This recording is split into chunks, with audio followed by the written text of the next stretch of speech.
Hello guys, I hope आप सब एकदम मस्त होंगे। तो जैसे कि वीडियो का टाइटल था कि क्या एसएससी सीजीएल का पेपर सच में टफ है, तो देखिए उसका जवाब देने से पहले मेरे कुछ सवाल हैं आपके लिए। पहले आप मेरे को ये बताइए कि दुनिया में कौन सी चीज़ आसान है, व्हाट इज़ ईजी। आप मुझे ये बताइए पहले, इसके बाद मैं आपको बताऊँगा, ठीक है।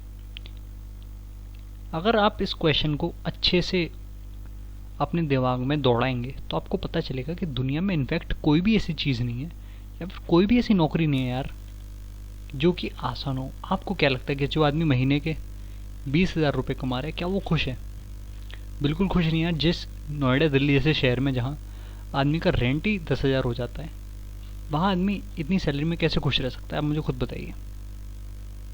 तो आसान कभी भी कुछ है ही नहीं। इनफैक्ट वो सब हम लोग का परसेप्शन है, ठीक है। बहुत आप में से बहुत सारे लोग कहते हैं कि सीजीएल में कंपटीशन बढ़ गया। आप लोग कहते हैं कि आईआईटी के स्टूडेंट्स, एनआईटी के स्टूडेंट्स भी इसका फॉर्म भरने लगे फालतू में ऐसी कंपटीशन बढ़ाने के लिए, एज अ बैकअप अपने वो रखने के लिए ये पेपर देने लगे। इसकी वजह से कट ऑफ में बहुत इंक्रीज़ हो गया, आप लोग ये कहते हैं। ये सच भी है। सीजीएल 17 मेंस की आप जो फाइनल रिजल्ट है उसकी कट ऑफ उठा के देखिए, आपको पता चलेगा कि despite such a difficult paper of mathematics in tier 2, जो जितनी भी आपकी अच्छी अच्छी पोस्ट है उनका 550 प्लस कट ऑफ गया आउट ऑफ 700। मना नहीं कर रहा मैं, बिल्कुल गया है इतना। बट जो ऑनेस्ट स्टूडेंट है उसके लिए इतने नंबर लाना कोई बड़ी बात नहीं है। मैं तो अभी भी ये कहना चाहता हूँ, कितना भी मुश्किल पेपर आ गया हो यार, आप उस पेपर में फिर भी 150 नंबर 160 नंबर तो ला ही सकते थे। क्या इतने नंबर ला के इस स्कोर तक नहीं पहुँचा जा सकता था? क्या लगता है आपको? आप में से कुछ लोग कहते हैं कि एसएससी वाले डिले करते हैं। मैं मानता हूँ बिल्कुल डिले करते हैं भाई, और करेगी, क्योंकि उस कमीशन पर कोई बाउंडेशन ही नहीं है गवर्नमेंट की तरफ से। उनके ऊपर कोई है ही नहीं जो उनसे ये बोले कि आपको 3 महीने में रिजल्ट निकालना ही निकालना है। मैं तो कह ही नहीं रहा कि आप लोग कि कुछ ऐसी कमेटी बनाई जाए, बट एक वो तो होना चाहिए, लोगों पे एक बाउंडेशन लगाना चाहिए। ये गलती है बट मैं मानता हूँ, बट कुछ भी कहा जाए एटलीस्ट ये कमीशन आपके अब तो ठीक ठाक काम कर रही है, ये तो आप लोग एक्सेप्ट करते हैं that now it is working okay. और आप क्या आप इस चीज़ को चेंज कर सकते हैं? आप मुझे खुद बताइए। अगर आप यही चीज़ दिन भर इसी चीज़ को लेकर रोते रहेंगे कि एसएससी वाले रिजल्ट नहीं निकाल रहे, आपको डेट नहीं बता रहे एग्ज़ाम की, तो उससे आपका क्या भला होने वाला है? आपको तो अपनी साइड से पढ़ाई करनी है और आप वही करिए अच्छे से।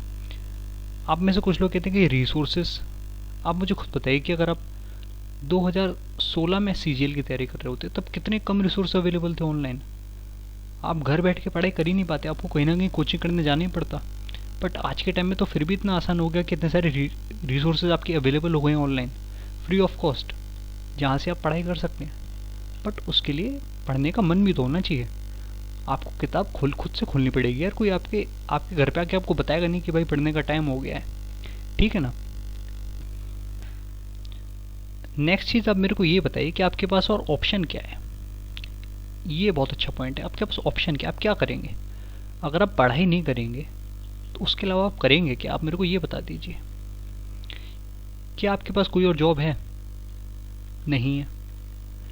क्या आपको कोई और स्किल है आपके अंदर जो आप कहीं जाके पैसा कमा ले? कि आपको बिजनेस आता है, एंटरप्रेन्योरशिप, आपको क्या आता है? इसके अलावा क्या ऑप्शन है आपके पास? जब आपने सोच ही लिया कि आपको एसएससी या बैंक जो कुछ भी आपको इसकी प्रिपरेशन करनी है, तो इसके अलावा फिर आपके माइंड में कुछ वो नहीं होना चाहिए कि इसके अलावा मैं साइड बाय साइड भी कुछ करता रहूँगा।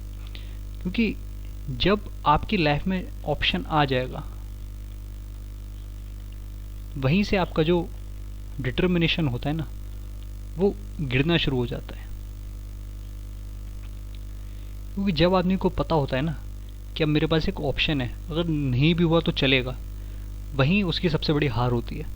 अगर किसी ने ये मूवी देखी है डार्क नाइट राइजेस, तो वो इस बात को बहुत अच्छे से समझ पा रहा होगा।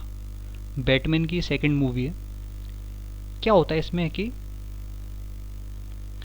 जो बैटमैन होता है उसको एक ऐसे टनल में डाल दिया जाता है। एक तरह से टनल होता है वो, it is like a prison, ठीक है, अंडरग्राउंड। वहाँ से एक रोप लटका दी जाती इस तरह से, और यहाँ पे 2 स्टेयरकेस होती है, उनके बीच में कुछ डिस्टेंस होता है जो बैटमैन को जंप करना होता है। बहुत बार वो ट्राई करता है, यहाँ से यहाँ तक रोप चढ़ के जाता है, फिर वो रोप बांध लेता है ताकि जब वो नीचे गिरे तो उसे चोट ना लगे, और फिर वो यहाँ से यहाँ तक जंप मारता है रोप बांधने के बाद। फिर एक आदमी उसे समझाता है कि जब तक आप ये रोप बांधे रहोगे ना, तब तक आप सर यहाँ से यहाँ तक कभी जंप मार ही नहीं पाओगे, क्योंकि तब तक आपके मन में ये रहेगा कि मेरे ऊपर रोप बंधी हुई है, और अगर मैं यहाँ तक नहीं भी पहुँच पाया तो भी मेरे को जान का खतरा नहीं है। बट जिस दिन उसे उस बूढ़े आदमी ने बताया कि जब आप ये अपनी रोप हटा दोगे, उसी दिन आप यहाँ से यहाँ तक जंप मार पाओगे। Your rope is holding you back. ये मैं आपसे कहना चाहता हूँ। जो भी आपने अपने मन में ऑप्शन मान रखा है ना, वही वो चीज़ है जो आपको कभी भी आपके गोल तक पहुंचने नहीं देगी। ठीक है, इस बात को हमेशा याद रखिएगा। अब देखिए, बहुत लोग ये भी पूछते हैं कि क्या पेपर का लेवल डिफ़िकल्ट हो गया है या फिर चेंज हो गया है।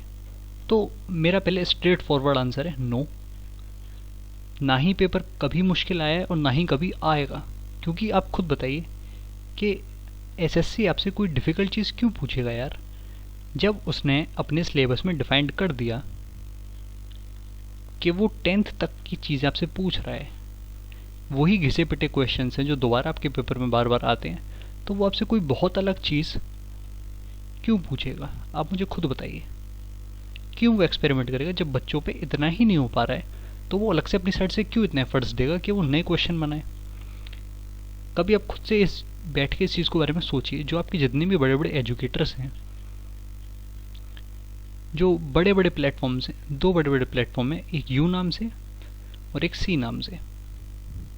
इन दोनों ने पता नहीं कैसे कैसे कोर्स बना के भाई बेच डाले मार्केट में वो। और मेरी बात मानिए, ये जो कोर्सेज हैं ना, इनको पढ़ के ना आप कभी कैट का पेपर निकाल पाएंगे, ना जेट का, और ना ही कभी सीजीएल का निकाल पाएंगे। ठीक है, ये बात मेरी आप याद रख लीजिए।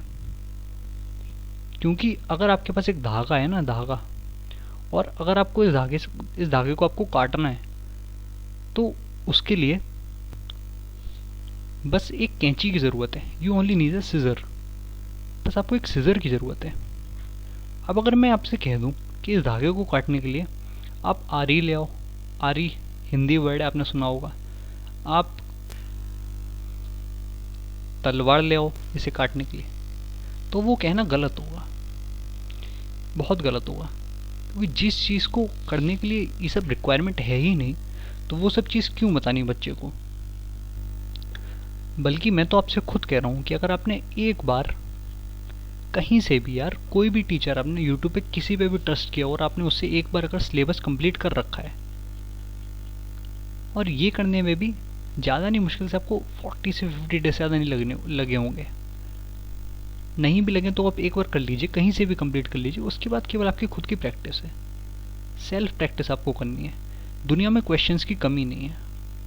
बहुत सारे कोचिंग इंस्टीट्यूट हैं जिनके मटेरियल फ्री में सर्च करेंगे, गूगल पे मिल जाएंगे। अगर नहीं मिले तो आप मेरे को बता दो, मैं आपको खुद मैसेज कर दूंगा। और क्या बताऊँ मैं, उससे आपको बस सेल्फ प्रैक्टिस करनी है। क्योंकि पेपर आपको खुद ही तो देने जाना है यार।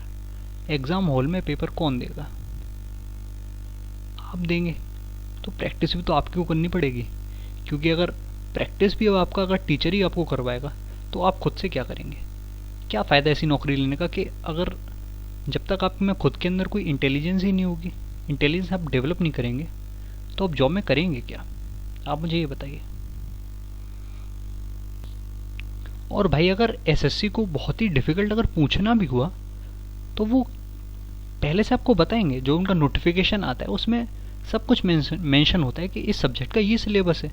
जब उसमें मेंशन ही नहीं है कि जो चीज़ें आपको सीखने की ज़रूरत है ही नहीं, अगर आप उनके पीछे पड़े हुए हो। मैं देख रहा हूँ कुछ लोग प्रोबेबिलिटी सीखे जा रहे हैं, जबकि एक क्वेश्चन गलती से प्रोबेबिलिटी का एक बार सीजीएल में आ गया था, बस एक क्वेश्चन। कुछ लोग क्वाड्रेटिक क्वेश्चन के पीछे पड़ गए हैं। मुश्किल से पूरे मेंस के पेपर में, पूरा मेंस का पेपर में उठा लूँ ना, तो एक सवाल मिलता है क्वाड्रेटिक इक्वेशन का, वो भी ले देकर। इसी के पीछे पड़ गए हैं। कुछ लोगों ने नंबर सिस्टम में पूरा थीसिस कर दिया है। रिसर्च तो छोटा वर्ड होगा एक, नंबर सिस्टम चैप्टर में पता नहीं कहाँ कहाँ तक पहुँच गए हैं। क्या आपको लगता है कि ये सब करने की ज़रूरत है? और आपको ऐसा क्यों लगता है कि आपको 100 में से 100 ही सवाल करने हैं?